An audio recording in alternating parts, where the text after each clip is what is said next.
An average 15-year-old boy, right, through an internet, through watching porn, can see more women than any king that has ever lived in the history of the world in 20 minutes just by being on the internet. So it's a different world now, and we're making different choices. That's where we are, where we are.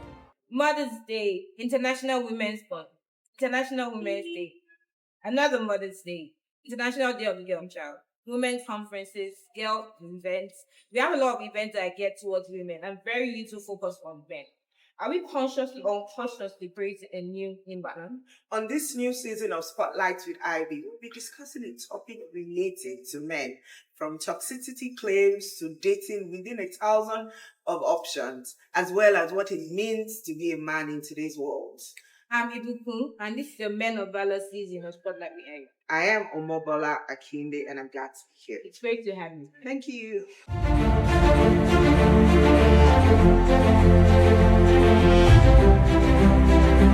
It's interesting. Whenever you say anything about men or men focus, people get defensive.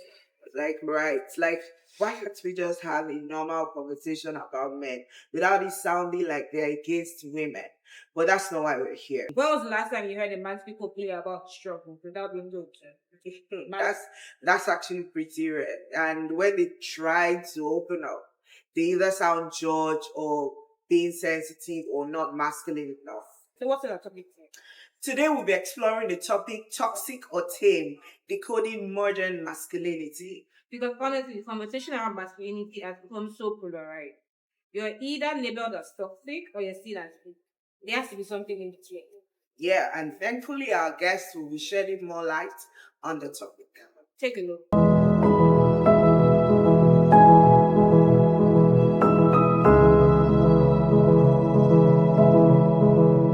Welcome back to the show. We have with us today Damilola Ogunsi, also known as the Goldfish. He's a first-class Nigerian actor, voiceover artist who is passionate about his craft and always ready to take on any role, both on stage and on camera.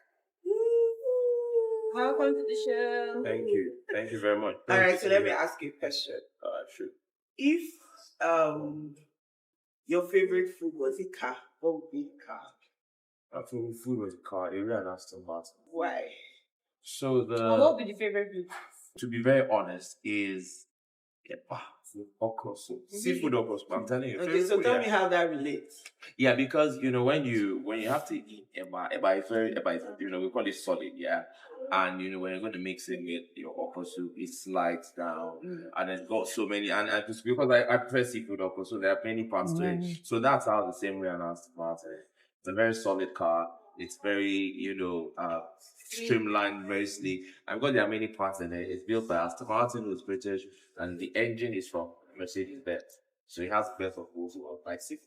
So yeah, spot on. Interesting. So how do we talk about masculinity without trying to demonize topics or make it seem like something that's very touchy or usually touch? Well, it only depends on the perspective that you're coming from and how you look at it. There are so many diverse opinions on masculinity, what it should be, what it is. So I think it's usually better these days when we have a conversation for us to start with, okay, maybe a clear definition of what it is. Okay, so how do we define it? Oh, masculinity, to me, masculinity is the essence of the man, the totality of the being of a man. It's something that is inborn. It's based on his traits, even with biological markers of how a man is built and what he represents as a human being. So, and by even by biology and by how a man and what we expect from a man, he's supposed to be a leader, provider, protector, is supposed to be intuitive, emotional, caring. So it's like everything that makes him a leader, somebody who's worthy to be a person of influence in the society is the essence of experience. Okay, so we're saying modern masculinity. Do you really think that that's something, or people are just playing with words? So what is modern masculinity? That's what I'm asking. I don't know. I don't. So now this is where we have to have definition of terms. So what is modern masculinity? Because masculinity is masculinity. So I think it doesn't change over time. I really don't think the essence of a human being should change. Yeah, I think what makes a man is what makes a man. His biology is personality, all the things that, all the traits that make him a male, that make him do what he's supposed to do to be a leader, provider, protector, and be a good influence in society. Okay. It shouldn't change. Wait, so you mentioned all of those things: a Right. leader, protector, provider, all of better, good influence, influence, and all of that. Now, being honest, based on, I know that you are very roommate. I know. I'm a manifest. I know that you are, Okay. but based on your a millennial, I am a millennial. And you? I think I am. Okay. Now, looking at our father's generation and the kind of fathers that we had, and maybe millennials, the baby boomers and millennials, and the kind of way that a man was raised to be based on those factors that you mentioned. And then now that the younger guys are growing up, in my opinion, I think we are losing some of those essence somewhere. Do you agree? If not, why do you? Yeah, okay. So I would say that we haven't.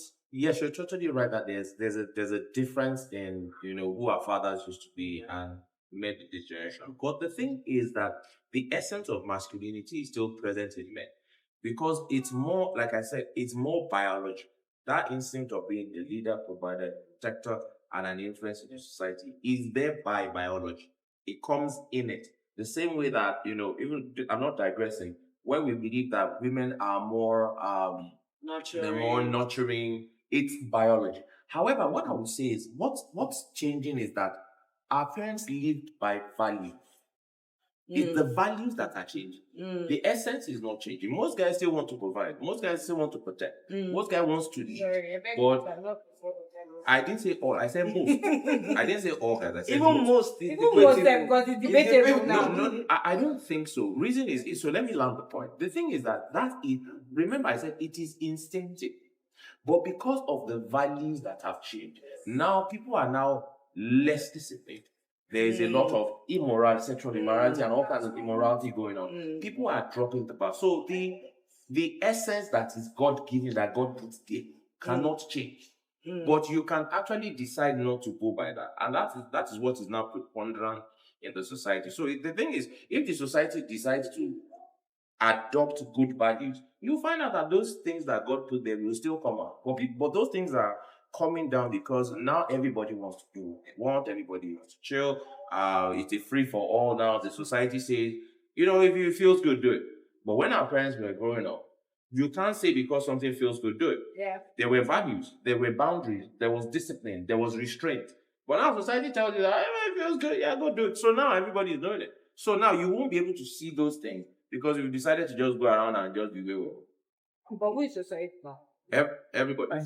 So that means that the people that actually were groomed in a not groom other than that, they think that the men appearing in the work. did not do a good job of transferring those values down to them. They did because a lot of the things that children learn, we learned a lot from our parents by what we saw growing up, right? Because a lot of times children don't do what we tell them to do. They do what they see. So we saw a lot of us, especially we lucky ones who are millennials, we saw these things growing up. But now the world started becoming a different place. And the advent of the internet came in, foreign Western influences. We started watching a lot of musical videos with everybody shaking. The way Americans do their videos and all that, with all that exposure, and James Bond gets into a place and he buys the girl a drink, he can take her to bed. So we started seeing things that started influencing everybody. We started making different choices. So we are here. Society is here because all of us started making different choices. The same ones that our parents didn't make, which they could have. It wasn't that they were saying so, but the level of their badness was based on on what society was at that time. Now there's a different society. There's the internet. An average 15-year-old boy, right, through an internet, through watching porn, can see more women than any king that has ever lived in the history of the world in 20 minutes, just by being on the internet. So it's a different world now, and we're making different choices. That's where we are. So do you think that the modern world has been less and turned man? So now because we have no exposure to the way things are done in other climes, Do you think that, first of all, do you even think masculinity is contextual? What's the masculinity in Nigeria? I think so. So because I'm a millennial, yeah. When I was growing up, when we millennials were growing up, words used to have one single definition. It was what it was. A knife was a knife. You know, a car is a car. You know, a spoon is not a shovel. But now the thing is, in this world now, everybody has their own individual definition of things. So it could be things are not supposed to be contextual in per se. We should be able to know this is what it is. So, you know, by what I've defined, that's what I think masculinity should be everywhere, in Europe, in London, in everywhere. But I think that, you know, there are certain schools of thought. You know, individuals generally, people want to define perspective define it as it suits them. Or if they want to use it as a form of attack, they'll define it as it suits them again for that attack. So what's your definition? Maybe we could pick from it. So We have an idea of what you guys I want to ask a question that comes from the question she asked. So in this recent time, there's natural masculinity and there's formative masculinity. Yes, it's in the dictionary. Okay, which is which now? Now, the question is that based on what you responded to, do you think that's a thing or it's just people playing with words? I think, to be very honest, I think that this is a generation where everybody wants to be right. Right? If you notice, when people have conversations these days, you know, you find out that the point of them having a conversation is to win. It's not to learn. And the point of a conversation is to learn. Because by chance, the other person knows something you don't know. So you go off. So now I think that definitions are just messed up. Words are just being thrown around as it suits the narrative of what the person wants to communicate. So if I've had a very bad, example with, you know, with seeing a lady, I can come out and say that all ladies are this. This is all. If I've had a bad opportunity with a guy, I can come and say men are scum. So it's why these things they are so nuanced that you have to be able to know where you're standing. So I formative. Where's the other one? I just know that masculinity should be masculinity. Now, one of the things that is affecting the dating pool there is also this masculinity. I don't want to, you know, dating subject can be quite killing. No, let's go there. I mean, we can have a conversation without, you know, shooting each other. Nobody got a gun, did you? I'm not armed. I'm not sure I didn't believe God. I think I'll talk about it. Right. Okay. So this is something I'm hearing. Okay. Mano. Okay. That's fine. So do you think that expressing emotion is not an act of, or is not a characteristic of? Beautiful question you have asked, and I'm sure this is talking about how men express emotion, where they have to show. Okay.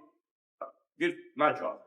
So let's look at what is the purpose of the beatdown. Now, if you look at it from the sense of guys say guys should not cry and all that, it looks like it's a toxic trait. But let's begin to look at why were boys trained like that. Reason is this: it's not that boys were trained not to have emotions, because it is good to cry, and of course, boys are also allowed to cry. But now, if we begin to look at this training of a man. If I'm going to be a man, a provider, a protector, then it's not that I won't be in tune with my feelings, but I cannot allow my feelings to go overboard. So men are trained to harness those feelings because a man is going to go through life where there are certain times when he needs to make a decision without his feelings, where he needs to act without those feelings. So if he's not trained from young, he gets older, and his emotions are everywhere. Now, let's be honest. If I was your husband, and if you as a woman, and this is not in comparison, right? If you come back and have a bad day, and you cry, I'm there as your husband, I'll hold you. I'll comfort you. So if I was your husband and I came back and I had a bad day at work and I cried today, then I cry tomorrow, then I cry next tomorrow. Oh God, do you understand? Or if thieves come and they're knocking on the door and banging on the door, I need to be able to put my emotions aside and be able to protect you. Do I start crying with you? Do I start crying with my wife? All of us start crying and start begging tea. Do you understand what I'm saying? So it's the reason why those things were done, not because they want to stifle the emotion of a man, but you know that a man needs to perform in life, right? If you're building a bridge, building the new third mainland bridge, You have to go to work. It doesn't matter how you feel. You're gonna have to mix that concrete. You're gonna have to do it. So if you have, would you say, well, you're going crazy? You're gonna do that. Let me even give one example. Do you watch Formula One? I like driving fast. So now those guys go as far as 360 kilometers per hour on the main streets. Now, if you're having a bad day, are you going to say you're feeling bad? You're going to crash into a wall. So the whole idea of it wasn't to turn the man into a beast, but to train the man for what he's going to face in future. That learn to hold these emotions, right? Stifle them so that you can perform irrespective of how you feel. Because the world is going to demand that of you. You can't. You would have to perform. You can't. You're not allowed to. If you're going to the gym. If you have to go to the gym, it doesn't matter how you feel. So it's the training for men that irrespective how you feel, you must perform. So that's the purpose of it. So, but I see that based on what you said, which makes a lot of sense. But I also see that may be the reasons why even men are not being vulnerable with their fellow men. They are not being vulnerable with their fellow men. You will see men have conversations like, oh, football, or baby, and what? Or even this Formula 1. Formula 1, and they just have very surface level conversations. But a man. No, tell us. No. I wanted to land. I wanted to tell you. So imagine, let's say, a man maybe was being abused by his wife. Now, that can be extreme. How many men can openly come and tell their fellow man and say, man, I'm being abused here, this and that, and I'm not having it. They are going to constantly be in that place of, I'm manning up. Do you get? Because, first of all, in their head, who cares if you are having a bad day?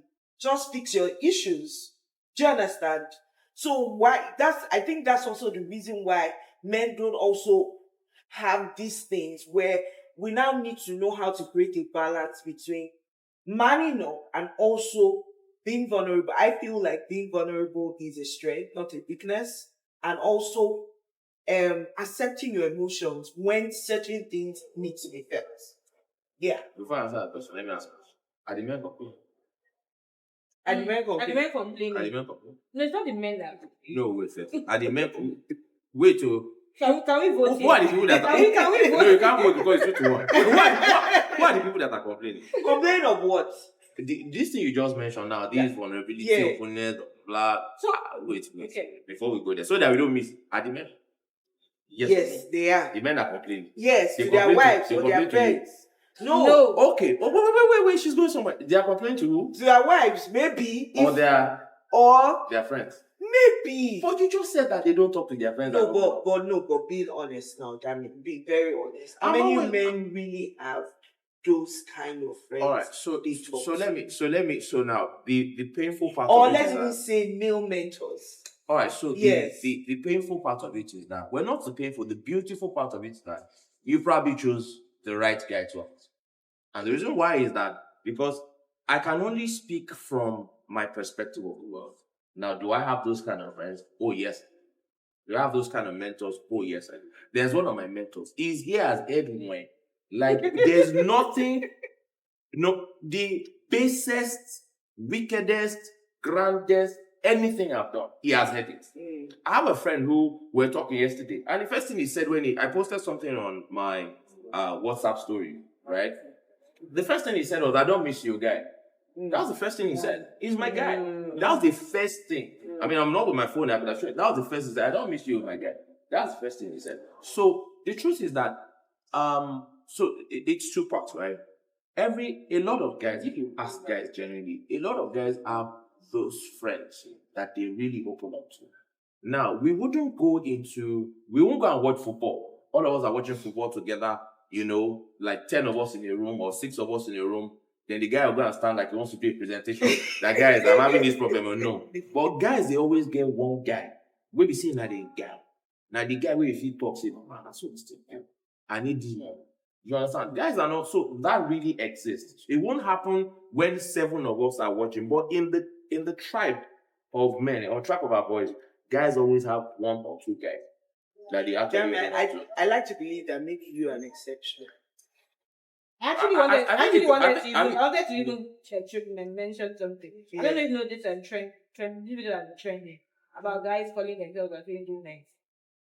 There's this video that's been trending now, like guys will call themselves and be like, oh, I just called to say good night. I'm like, bruh, are you okay? Yeah, it's been going on. Then, like the reaction. Yes, a lot of the reaction. Why are you okay? Are you dying?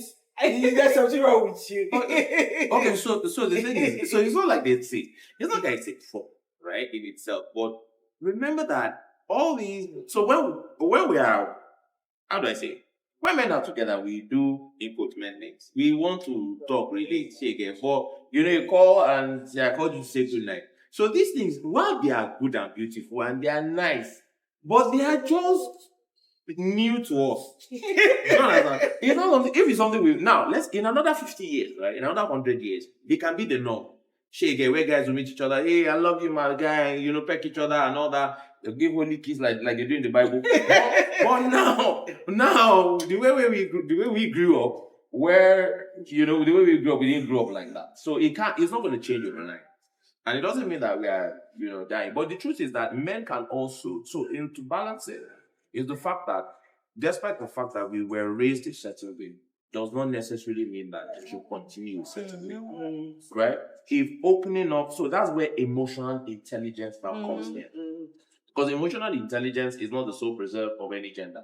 It's something you have to learn. How to manage your emotions, then manage the emotions of the other people. So that's also one of the things that men need to learn as we grow, as we evolve into a different society. When we were hunting, back in the days when we were hunting animals and we were hunting and they had to hunt to survive and all that, and men were warriors and used to go to war and fight with swords and all that. We are not in that era anymore.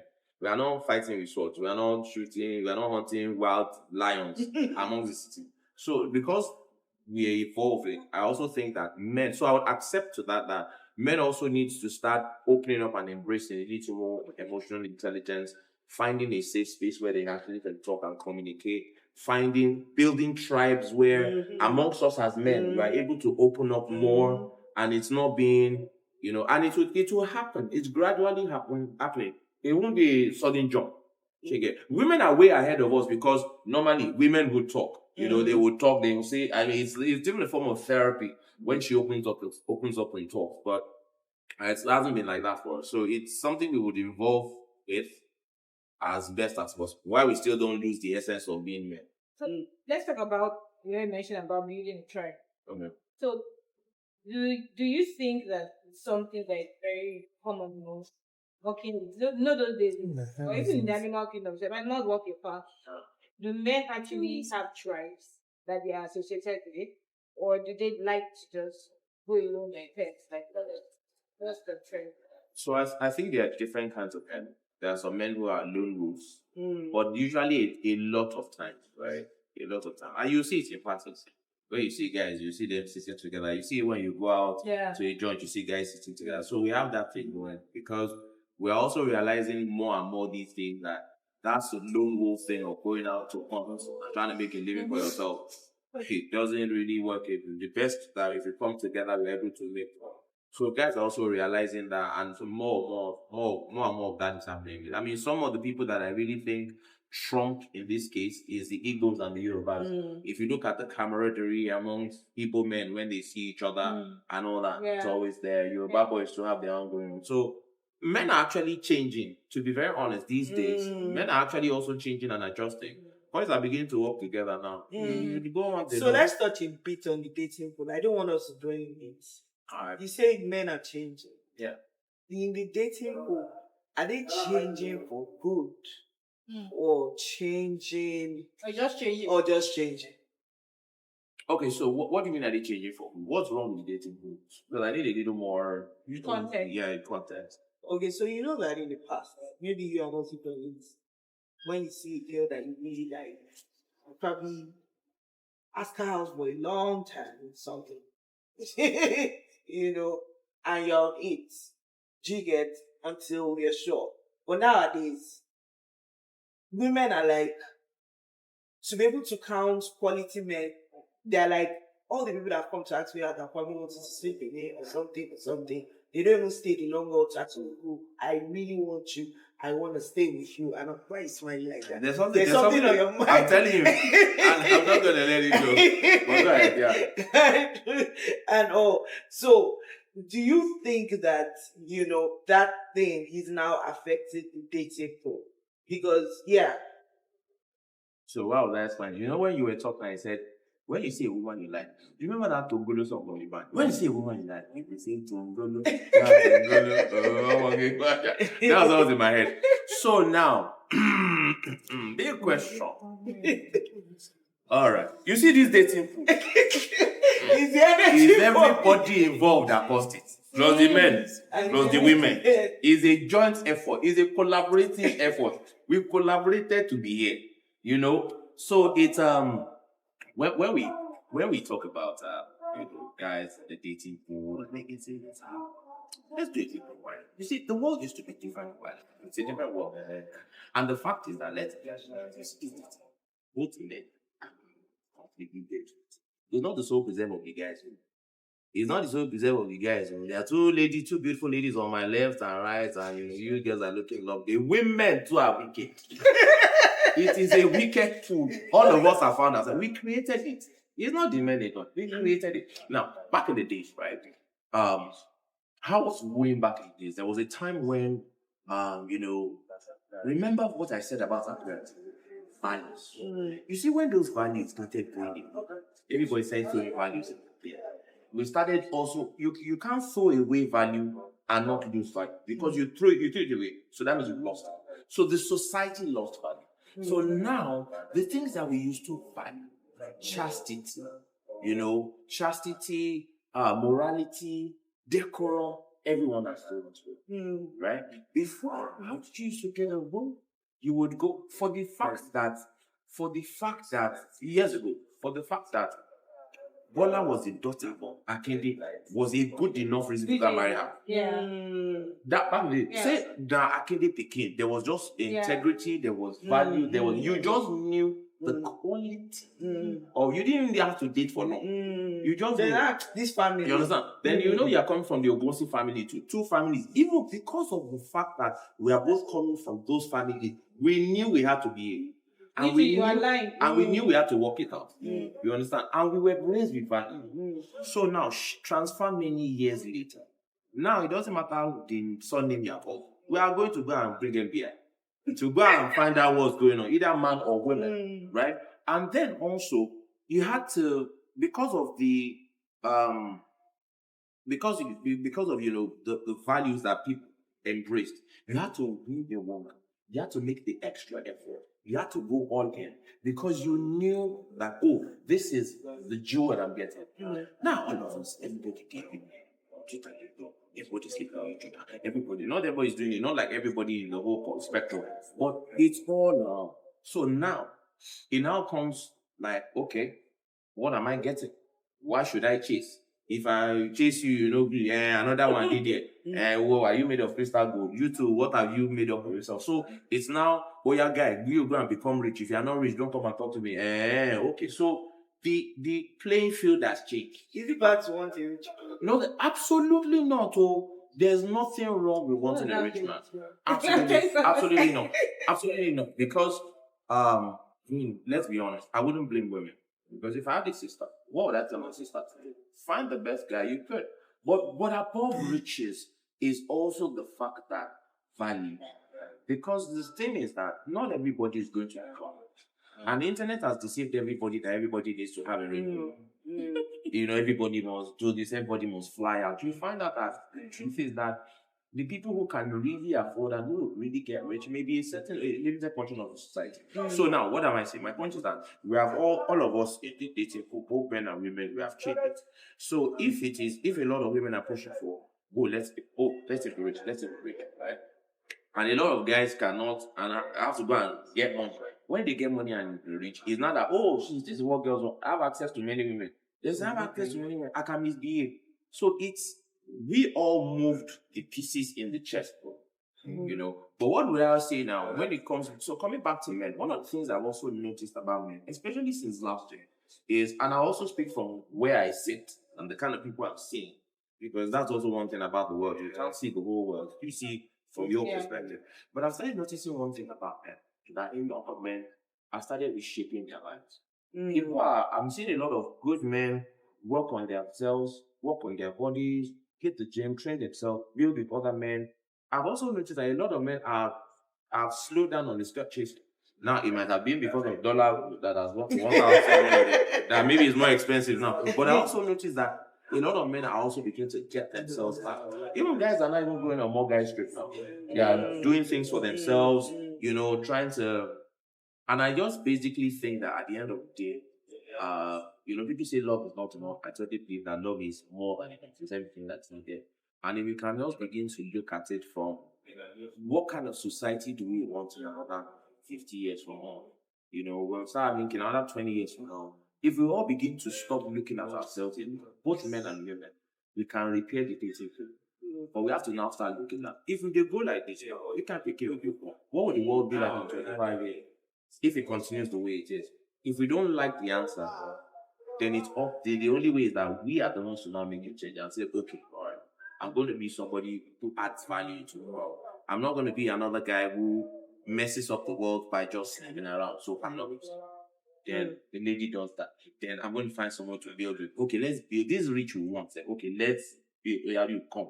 And if you start looking at that, we can do it together rather than you go do it, come and find me. Yeah. I've done it now, then I can get 10. Then let me just go and get 10. And so I think that will. So taking it from a marriage perspective, there are a lot of definitions of masculinity, context of marriage, that sometimes continues towards being the quotes taught.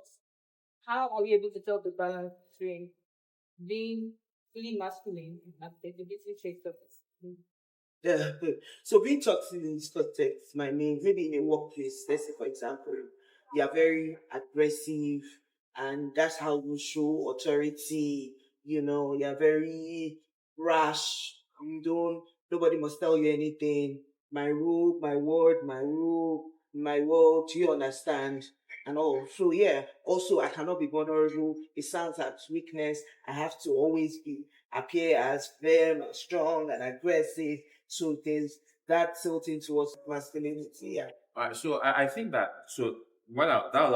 why I was counting on my hands was I was actually picking some of the words really. So you use aggressive, you use brush, you use not wanting to be vulnerable, and you describe something that seems controlling. So if you look at these four words you use, they are all negative.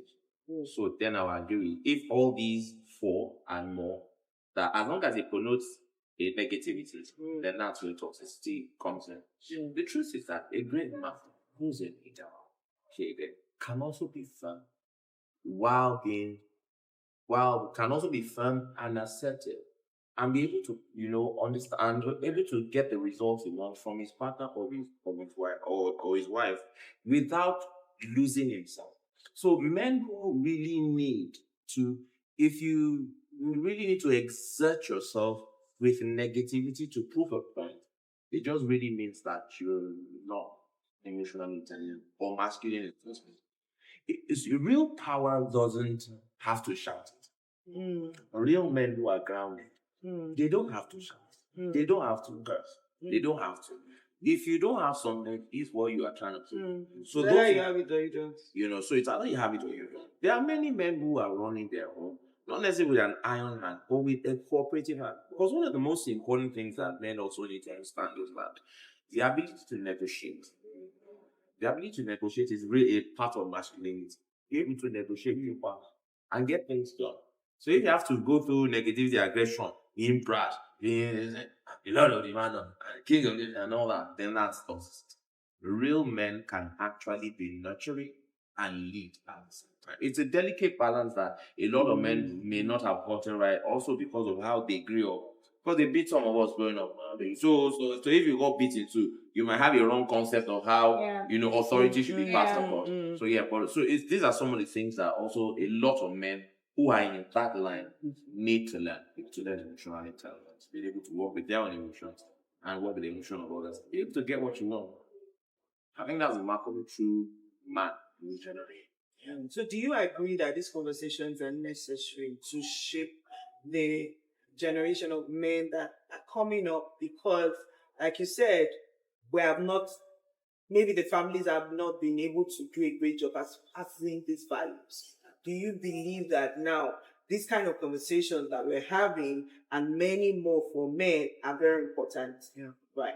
So one of the things I'll say is that there's a book by Miles Monroe titled Understanding the Purpose and Power of Men, which I think a lot of men need to read. So one of the things that's happening these days is that a lot of men are actually confused about the definition of their masculinity. Right? So society tells you you can do this, you can't do this. So you can talk it, you can't talk it. If you do this, you are this. If you say this, you are something this. If you are this, and because these things are so nuanced, so somebody who doesn't want you to say anything to them will quickly say that you're a misogynist, will hide behind misogyny, will hide behind all these nice words that we throw around. I think what is very important is, remember something I said earlier, that when I was growing up, words have definition. And as long as one word has 1,000 definitions, then we will never know what it is. So I think it's important that we firstly understand what masculinity is, as I described in the beginning. It's biological, it's inherent, and it's that thing in the traits in the man that makes a leader, provider, protector, and a positive influence as well.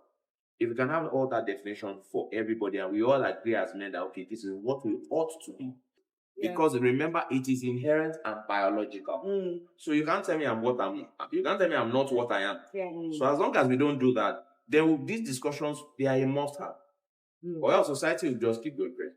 So can we talk about that, the battle between masculinity and feminism? When you said that, I talked about manism, right? And then manism. The idea actually came from being feminist. So it seems like there's this battle between masculine or feminine.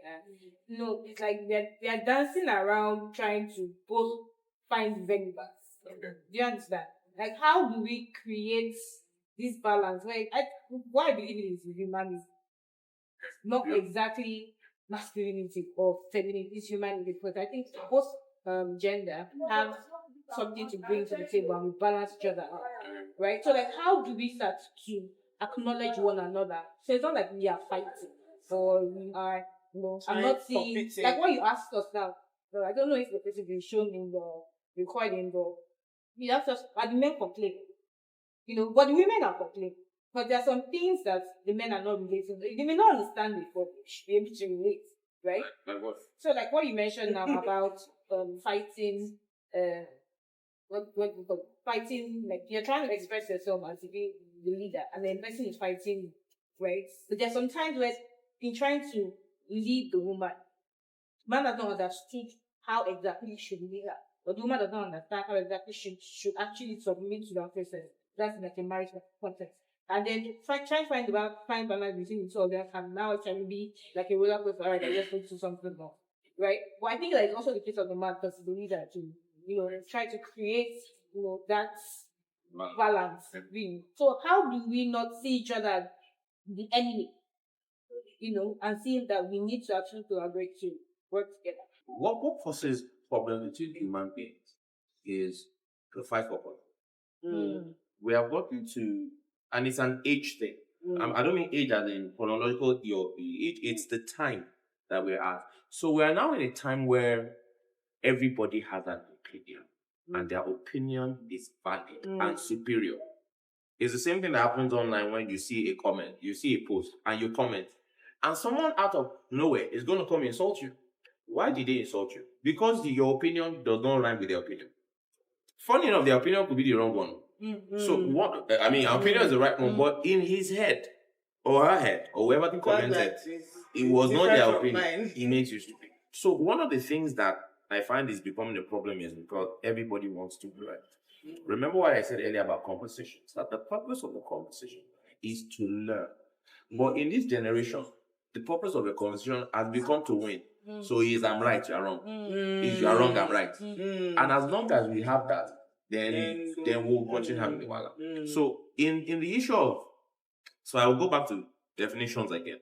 Feminism also has a million definitions depending on who's defining it. So that's another conversation. So your own definition is different from hers, right? Everyone has a definition. I think firstly we should go back to the place of purpose, right? And I personally, to a very large extent, I also believe in gender roles. There are some things that men are good at, fantastic at, right? Handle. There are some things that women are better at and fantastic at handle.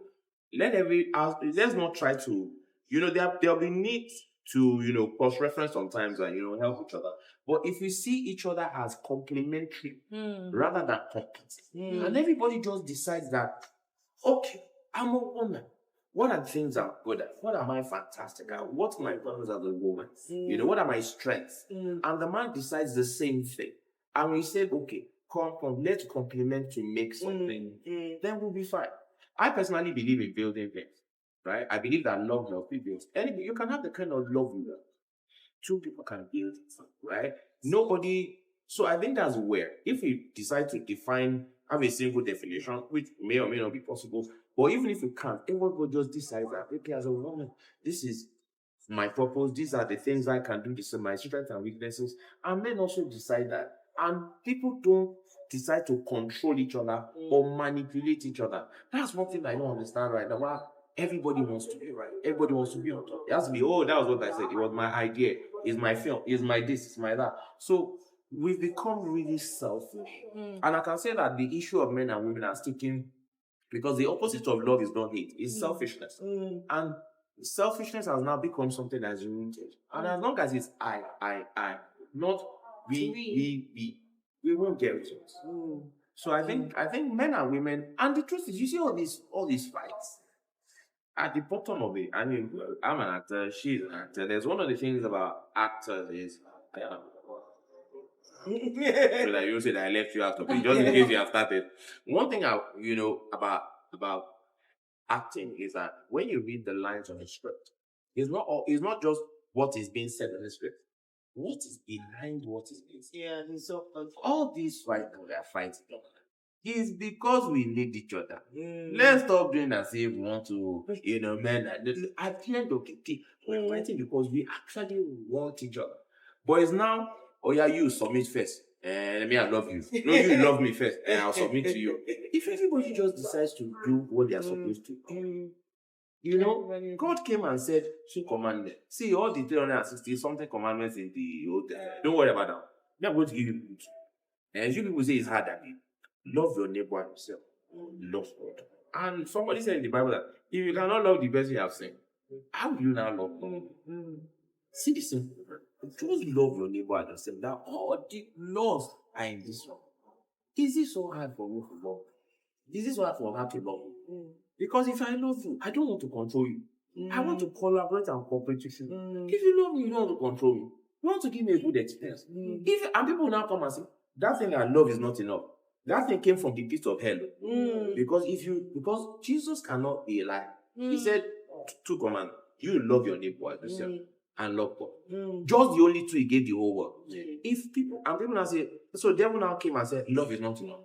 So that everybody is now looking for something else. But you can't look. Love is patience. Love is kind. Love is long suffering. Love is compromise. Love is everything. What else do you want inside? So, devil has made us think that, love is not enough. Everybody is now seeking for something. Love is not enough. As long as you can. So if you go back to just love your neighbor as yourself, it will be a beautiful life. Everybody will be happy. And that's what I think. all right, thank you so much, Damilola Ogunsi, Thank you for too. coming today. You guys follow him on every social media platform at Damilola Ogunsi. Remember, thank you all. Thank you to all our partners, Owns and Ins, A Solutions, Tribe, the Carry Center, Take Food, Dinover Creatives, Jingna Nation Productions, Crystal Productions, and Carawell Creatives. Guys, remember to like, share, and subscribe. And see you on the next episode of Spotlights with Ivy. Thank you. Bye-bye.